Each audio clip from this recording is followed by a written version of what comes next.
سامعین، آج 1 مئی 2026 ہے اور 1 مئی کو پوری دنیا کے لوگ مزدوروں کا عالمی دن کہتے ہیں مزدوروں کا یہ عالمی دن ہے، اور اس دن مزدوروں کے ساتھ ہمدردی، مزدوروں کے حقوق کے لیے آواز بلند کرنا، اس قسم کی باتیں وہ کرتے ہیں۔ آیا شریعت کی نظر میں ایک مزدور کی کیا فضیلت ہے اور ایک مزدور کے کیا حقوق ہے، آج اسی پر بات ہوگی۔ قرآن مجید کی ایک آیت آپ کے سامنے تلاوت کی، جس میں اللہ سبحانہ و تعالی یوں ارشاد فرماتا ہے کہ نحن قسمنا بینہم معیشتہم فی الحیات الدنیا، ہم نے لوگوں کے درمیان روزی کو تقسیم کر دیا ہے، ورفعنا بعضہم فوق بعض، اور اس تقسیم کے بعد بعض کو بعض پر فضیلت دی ہے۔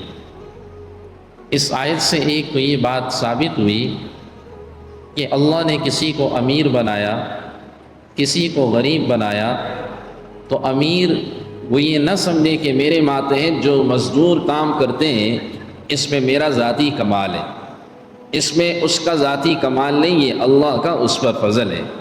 اللہ کہتا ہے ہم نے یہ تقسیم کی، یہ اللہ کا اس پر فضل ہے۔ کسی کو حاکم بنایا تو وہ یہ نہ سمجھے کہ میں حاکم ہوں، میں اپنی محنت سے حاکم بنا ہوں، اور یہ رعایا میری محکوم ہے، اس میں میری اپنی محنت ہے، یہ اس کی محنت نہیں، یہ اللہ کا اس کے اوپر فضل ہے۔ اور اس آیت سے دوسری یہ بات ثابت ہوئی کہ اللہ نے کائنات کے نظام کو چلانے کے لیے سب کو برابر نہیں رکھا۔ اگر سارے کے سارے مالدار ہوتے تو ان مالداروں کی چوکیداری کون کرتا؟ سارے کے سارے مالدار ہوتے تو ان کے لیے مزدوری کون کرتا؟ سارے کے سارے مالدار ہوتے تو پھر ظاہر کائنات کا اس طرح نظام نہیں چلتا جس طرح ایک نظام چلتا ہے۔ اس میں سے کچھ مال والوں کو اللہ نے بنایا کہ وہ خرچ کریں، کچھ کو اللہ نے غریب بنایا، مزدور بنایا کہ مال والوں کے کام ان کے ذریعے ہوتے رہیں، یہ مزدور کام کریں گے مالداروں کے۔ یہ تقسیم، یہ فضیلت اور یہ درجات، یہ بھی اللہ کی جانب سے اللہ نے اس آیت سے علماء نے ایک یہ معنی بھی مراد لیا۔ مزدور کی کیا فضیلت ہے؟ پہلی حدیث سعید بن عمیر رضی اللہ تعالی عنہ ہے، فرماتے ہیں کہ سئل رسول اللہ صلی اللہ علیہ وسلم، رسول کریم صلی اللہ علیہ وسلم سے سوال کیا گیا، ای الکسب اطیب، سب سے زیادہ پاکیزہ کمائی کون سی ہے؟ سب سے زیادہ پاکیزہ کمائی کون سی ہے؟ آپ سے سوال کیا۔ اب جواب سنیے، قال رسول اللہ صلی اللہ علیہ وسلم، رسول اللہ صلی اللہ علیہ وسلم نے ارشاد فرمایا، عمل الرجل بیدہ، آدمی کا اپنے ہاتھ سے مزدوری کرنا، کام کرنا، یہ سب سے فضیلت والی کمائی ہے۔ اپنے ہاتھ سے کام کریں، اپنی محنت کریں، اپنے ہاتھ سے جو ہے وہ محنت کرے، یہ سب سے زیادہ فضیلت والی کمائی ہے۔ حضرت داؤد علیہ السلام کیا کرتے تھے؟ اپنے ہاتھوں سے زرے بناتے تھے، اپنے ہاتھوں سے اللہ نے ان کے ہاتھوں میں لوہے کو نرم کیا، وَأَلَنَّا لَهُ الْحَدِيدِ، یہ لوہا ان کے ہاتھ میں نرم تھا، اپنے ہاتھوں سے لوہے سے زرے اور اسی طرح جنگی ساز و سامان، تلواریں، یہ اپنے ہاتھوں سے بناتے تھے۔ باوجود اس کے کہ بادشاہ ہیں، لیکن اپنے گھر کی روزی، اپنے گھر کے خرچ کو چلانے کے لیے وہ اپنے ہاتھوں سے جو محنت کرتے تھے، اسی کے ذریعے جو کمائی ہوتی تھی اس سے اپنے گھر کا خرچ چلاتے تھے۔ عمل الرجل بیدہ، آدمی کا اپنے ہاتھ سے کمانا یہ سب سے فضیلت والا ہے۔ ایک صحابی رسول آئے اور رسول کریم علیہ السلام سے مصافحہ کیا۔ وہ کوئی ایسی سخت مزدوری کرتے تھے، ان کے ہاتھ بڑے سخت ہو چکے تھے، بعض مزدوروں کے ہاتھ بڑے پتھر کی طرح سخت ہو جاتے ہیں۔ رسول کریم علیہ السلام نے جب مصافحہ کیا اور ان کے ہاتھ سخت تھے تو آپ نے ان کے ہاتھوں کو دیکھا، انہیں بوسہ دیا، اور آپ نے اس موقع پہ فرمایا الکاسب حبیب اللہ، یہ ہاتھ سے کمانے والا اللہ کا دوست ہے، یہ اللہ کا دوست ہے۔ حدیث نمبر 2، جناب رسول اللہ صلی اللہ علیہ وسلم نے ارشاد فرمایا، ما اکل احد منکم طعاما احب الی اللہ من عمل یدیہ، کہ جو کچھ تم کھاتے ہو اپنے کھانوں میں سے اللہ کو سب سے زیادہ محبوب کھانا اللہ کے نزدیک وہ ہے جو اپنے ہاتھوں سے کما کے کھاؤ۔ یعنی جو کچھ تم کھاتے ہو اللہ کے نزدیک محبوب غذا کیا ہے کہ تم اپنے ہاتھ سے محنت کرو اور ہاتھ سے محنت کر کے اس کھانے کو کھاؤ، سب سے زیادہ اللہ کے نزدیک یہ محبوب ہے۔ حدیث نمبر 3، رسول کریم علیہ السلام نے ارشاد فرمایا، کوئی نبی ایسا نہیں گزرا جس نے مزدوری نہ کی ہو، اور تقریباً تمام نبیوں نے بکریاں چرائی ہے۔ آپ سے سوال کیا، کیا آپ نے بھی بکریاں چرائی ہے؟ فرمایا ہاں، میں مکہ کے لوگوں کی بکریاں چند قیرات پر چرایا کرتا تھا، میں نے بھی بکریاں چرائی ہے، میں مکہ کے لوگوں کی بکریاں چند قیرات لے کر ان کو چرایا کرتا تھا، اور کوئی بھی نبی ایسا نہیں گزرا جس نے جو ہے وہ اب جو بکریاں نہ چرائی ہوں اور مزدوری نہ کی ہو۔ حدیث نمبر 4، زبیر ابن عوام رضی اللہ تعالیٰ عنہ راوی ہے، فرماتے ہیں کہ میں نے رسول اللہ صلی اللہ علیہ وسلم کو یہ فرماتے ہوئے سنا، ایک آدمی رسی لے اور رسی لینے کے بعد وہ لکڑیوں کا گٹا اپنے کندھے پہ رکھے اور اس کے بعد محنت مزدوری کرے۔ فرمایا یہ آدمی اس سے بدر جہاں اولا، یہ زیادہ بہتر ہے کہ لوگوں کے سامنے سوال کرے، لوگوں کے سامنے ہاتھ پھیلائے، کہ اس سے بدر جہاں اولا یہ آدمی فضیلت والا ہے جو رسی اور گٹ اور جو ہے وہ اسی طرح کوئی کلاڑا لے کر اپنے ہاتھوں سے محنت کرے، اپنے ہاتھوں سے مزدوری کرے، یہ فضیلت والا ہے۔ اسی طرح حدیث نمبر 5، کعب بن حجرہ رضی اللہ عنہ راوی ہے، فرماتے ہیں ہم بارگاہ رسالت میں موجود تھے، ایک نوجوان کے پاس مزدوری کے کچھ آلات تھے اور تیزی سے دوڑتے ہوئے جانے لگا، تیزی سے رفتار سے دوڑتے ہوئے جانے لگا۔ کسی نے کہا کاش یہ نوجوان جس تیزی کے ساتھ اپنی مزدوری کے لیے جا رہا ہے، کاش اس تیزی کے ساتھ یہ اللہ کی عبادت کے لیے جاتا تو کتنا اچھا تھا۔ رسول اللہ صلی اللہ علیہ وسلم نے اس موقع پہ کیا فرمایا کہ اگر یہ بندہ اپنے بچوں کے لیے روزی کے لیے تیزی کے ساتھ جا رہا ہے، اپنے بچوں کے لیے اس نیت سے جا رہا ہے کہ میرے بچے کھائیں گے پیئیں گے، تو کہا یہ اللہ کے راستے میں جہاد کرنے والے سے زیادہ افضل ہے۔ پھر فرمایا اگر یہ بندہ اپنے بوڑھے ماں باپ کے لیے رزق کی تلاش میں نکلا ہے کہ تاکہ میں اپنے بوڑھے ماں باپ کو کچھ کھلاؤں، آپ نے فرمایا کہ یہ بندہ بھی اس وقت اللہ کے راستے میں۔ اور پھر فرمایا کہ یہ بندہ اگر یہ بندہ اس نیت سے دوڑ رہا ہے کہ میں حرام رزق سے بچ جاؤں اور حلال روزی میرے ہاتھ آئے اور حلال روزی کے لیے دوڑتے ہوئے جاتا ہے، فرمایا یہ بندہ بھی اللہ کے راستے میں۔ جب تک یہ حلال روزی کے لیے نکلتا ہے، حدیث کا مطلب یہی ہوا، جب تک یہ واپس نہیں آتا تب تک یہ بندہ حلال روزی کے لیے نکلنے والا، یا اپنے بچوں کے لیے کمانے کے لیے نکلنے والا، یا اپنے بوڑھے ماں باپ کے لیے نکلنے والا، تب تک یہ بندہ اللہ کے راستے میں ہوتا ہے۔ مطلب یہ ہے کہ یہ مزدوروں کی مزدوری بھی ایسے ہی ہے، گویا کہ یہ ایک عبادت ہے۔ اسی طرح ایک اور حدیث ہے اور اس میں رسول اللہ صلی اللہ علیہ وسلم نے یہ بھی ارشاد فرمایا کہ جب کوئی بندہ مزدوری کے لیے نکلتا ہے، حلال نیت سے حلال کاموں کے لیے نکل رہا ہے، تو اس کے لیے دیگر مخلوقات اس کے لیے دعائیں مغفرت کرتی ہے۔ جیسے ایک طالب علم نکلتا ہے، علم کا طالب، تو حدیث میں آتا ہے سمندر کی مچھلیاں بھی اس کے لیے دعائیں کرتی ہیں، اور ایک بندہ حلال روزی کے لیے نکل رہا ہے، اس کے لیے بھی دعائیں کرتی ہے۔ اب اس مزدور کے کیا حقوق ہیں؟ علماء نے اس کے 8 حقوق بیان کیے ہیں۔ مزدور کا سب سے پہلا حق یہ بیان کیا ہے کہ مزدور کو مزدوری کا کام دینے سے پہلے اجرت طے کی جائے۔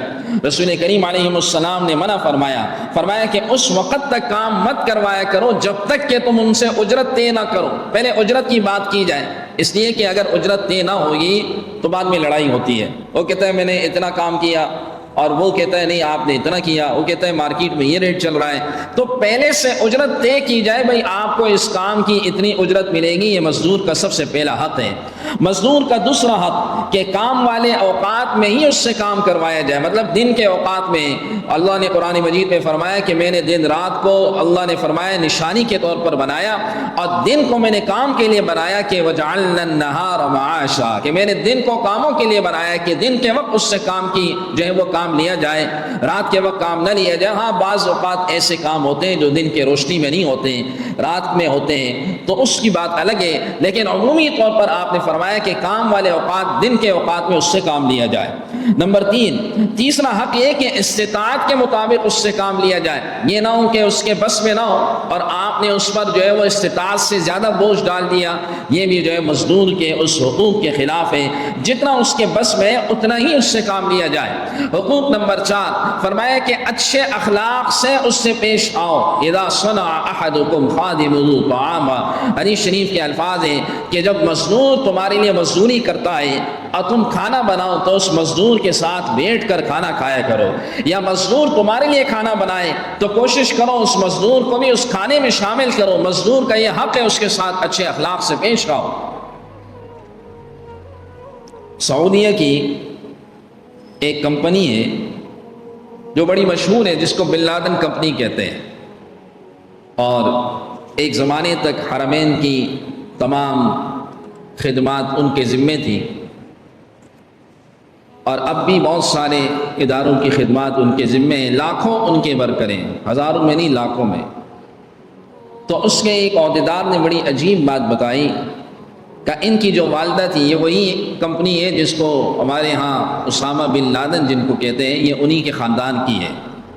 کہنے لگے کہ اس کمپنی کے عروج کی وجہ یہ ہے کہ ان کی والدہ نے اپنے بچوں کو ایک نصیحت کی تھی، اور نصیحت یہ کی تھی کہ جتنے بھی مزدور پوری دنیا سے یہاں آتے ہیں کبھی کسی مزدور کو نکالنا نہیں، مزدوروں کے ساتھ اچھے اخلاق سے پیش آنا، اور کبھی کسی مزدور کی اس مزدوری کے وقت ناجائز اس سے فائدہ مت اٹھانا۔ اور کہنے لگے کہ انہی باتوں نے، ان کے بچوں نے اپنی والدہ کی ان باتوں کی نصیحت پر عمل کیا، اور عمل کرنے کا نتیجہ یہ ہوا کہ پورے مملکت کے اندر بڑے سے بڑے پروجیکٹ ان کو ملنا شروع ہوئے، اور پوری دنیا سے جو ورکر آتا، جب تک وہ ورکر خود جانے کا نہیں کہتا، یہ کسی کو جانے کا نہیں کہتے، یہ کسی کو نہیں کہتے ہیں، یہ ان کو نکالتے نہیں ہے، یہ ہر ایک سے اچھے اخلاق سے پیش آتے ہیں۔ تو یہ اچھے اخلاق سے پیش آنا، یہ دین اس کا حکم دیتا ہے کہ مزدوروں کے ساتھ اچھے اخلاق سے پیش آؤ، اچھا رویہ ان کے ساتھ کرو۔ اسی طرح ان کا 5واں حق یہ ہے کہ ان کے ساتھ اگر کوئی غلطی ہو جائے تو درگزر کا معاملہ کرو۔ عبداللہ بن عمر رضی اللہ تعالیٰ عنہ راوی ہے، فرماتے ہیں کہ رسول اللہ صلی اللہ علیہ وسلم سے ایک شخص نے سوال کیا، میرے خادم سے غلطی ہو جائے تو میں اسے معاف کروں؟ آپ نے فرمایا معاف کر دو۔ کہا پھر غلطی ہو جائے پھر معاف کروں؟ آپ نے فرمایا پھر معاف کرو۔ کہا پھر غلطی ہو جائے پھر معاف کروں؟ آپ نے فرمایا پھر معاف کرو۔ پھر تیسری کے بعد انہوں نے ایک سوال یہ کیا، آخر میں اسے کتنی دفعہ معاف کروں؟ رسول اللہ صلی اللہ علیہ وسلم نے ارشاد فرمایا، اگر دن میں 70 مرتبہ بھی اس سے غلطی ہو جائے تو 70 مرتبہ بھی اس کو معاف کر دیا کرو۔ یہ مزدوروں کے حقوق رسول کریم علیہ السلام نے فرمائے کہ اگر ایک دن میں 70 مرتبہ بھی اس سے غلطی ہو جائے تو 70 مرتبہ بھی اس کو معاف کر دیا کرو۔ اسی طرح مزدوروں کا 6واں حق، اور یہ جو حق ہے یہ تمام مزدوروں کو بھی یاد ہے، اور یہ حدیث سب کو یاد ہے، اور یہ سب کو پتہ ہے کہ مزدوروں کو ان کی مزدوری پسینہ خشک ہونے سے پہلے دیا کرو۔ یہ چونکہ ان کے مطلب کی بات زیادہ ہے اس میں، اس لیے ان کو یہ حدیث یاد ہوتی ہے کہ مزدوروں کو اعط الاجیر، کہ مزدوروں کو ان کی مزدوری دو، ان کا پسینہ خشک ہونے سے پہلے ان کی مزدوری دے دیا کرو۔ ظاہر ہے یہ تو خیر القرون کا زمانہ تھا، آج کی دنیا میں اگر آپ نے کسی کو پہلے دے دی تو پھر آپ انتظار کرتے رہے، وہ آئے گا ہی نہیں۔ آج کی دنیا کے مزدوروں کو بھی چاہیے اپنے مالکوں کی چیزوں کا خیال کریں۔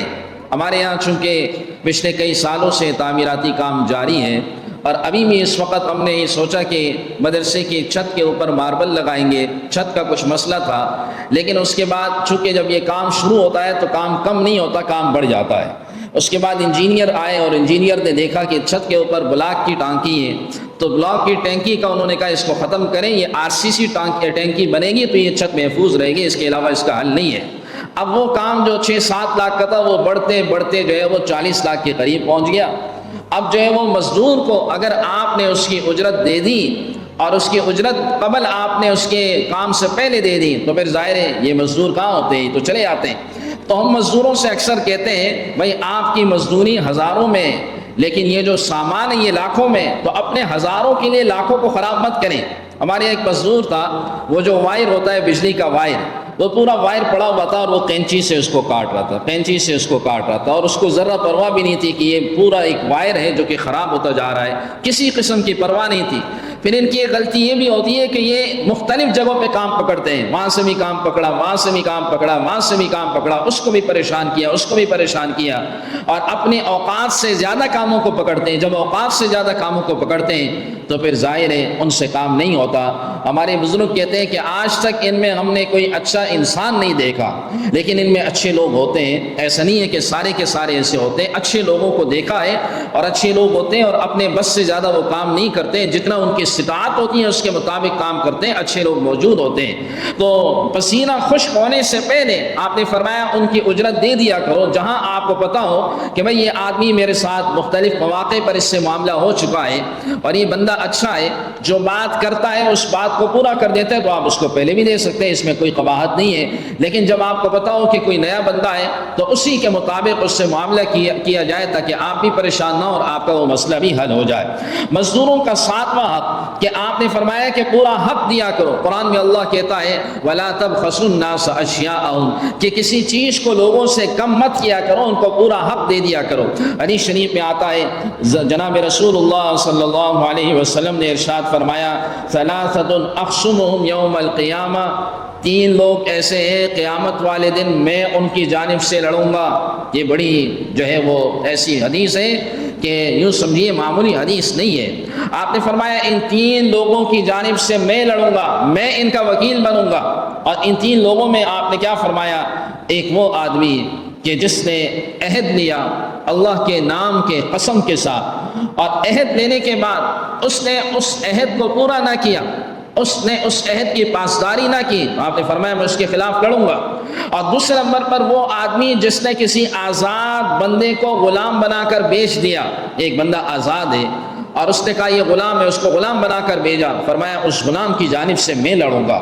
اور تیسرے نمبر پہ وہ فرمایا جس نے کسی مزدور کو اس کی مزدوری نہ دی، کسی مزدور کے ساتھ اس کا وقت اور اس کی رقم وہ تمام چیزیں طے تھیں، لیکن طے ہونے کے بعد اس نے اس کو مزدوری نہ دی، رسول کریم علیہ السلام نے ارشاد فرمایا میں اس مزدور کی جانب سے وکیل بنوں گا اور وکیل بن کر اس بندے کے خلاف میں لڑوں گا۔ اور قیامت والے دن یہ 3 لوگوں کا ذکر آتا ہے کہ جن کے مد مقابل یوں سمجھیے کہ اللہ کے نبی موجود ہوں گے۔ تو جب اللہ کے نبی موجود ہوں گے تو پھر ظاہر ہے بندے کو سوچنے کی بات ہے کہ اتنی بڑی جو ہے وہ ہمارے لیے اس وقت شرم کا مقام ہوگا کہ ایک مزدور کو آپ نے اس سے مزدوری کروا دی اور مزدوری کروانے کے بعد آپ نے اس کو اس کے حقوق نہ دیے، یہ کتنی بڑی شرم اور عار کی بات ہے۔ اور یہ ہوتا ہے، ایسا نہیں ہے کہ نہیں ہوتا، یہ معاشرے میں ہوتا ہے۔ لوگ بلڈنگیں بنوا لیتے ہیں اور بنوانے کے بعد جو ہے وہ مزدوروں کے جو پیسے ہوتے ہیں ان کو روک لیتے ہیں۔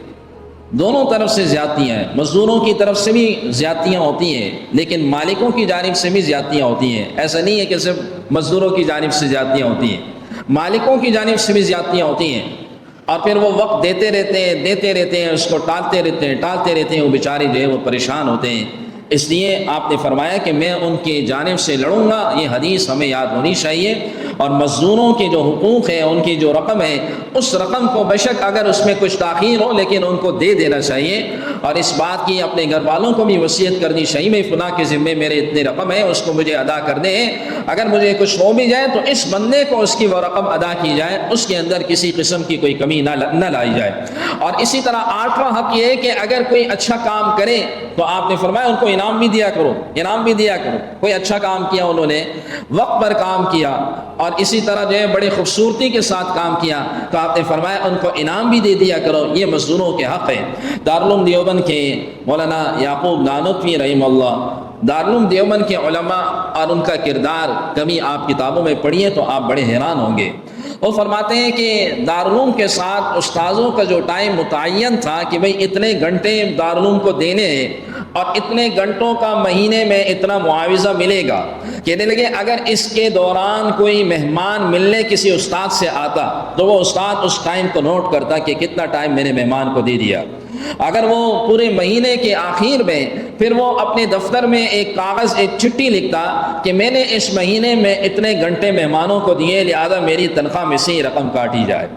اندازہ لگائیے، ایسے لوگ موجود ہیں کہ میری تنخواہ میں سے یہ رقم کاٹ دی جائے کہ میں نے یہ جو وقت تھا، جو وقت مجھے دارالعلوم کا جو میں پابند تھا اور جو دارالعلوم کو پورا وقت دینا چاہیے تھا، اس دوران مہمان آ چکے تھے، میں نے وہ وقت مہمانوں کو دیا، لہٰذا میری تنخواہ میں سے یہ رقم کاٹی جائے۔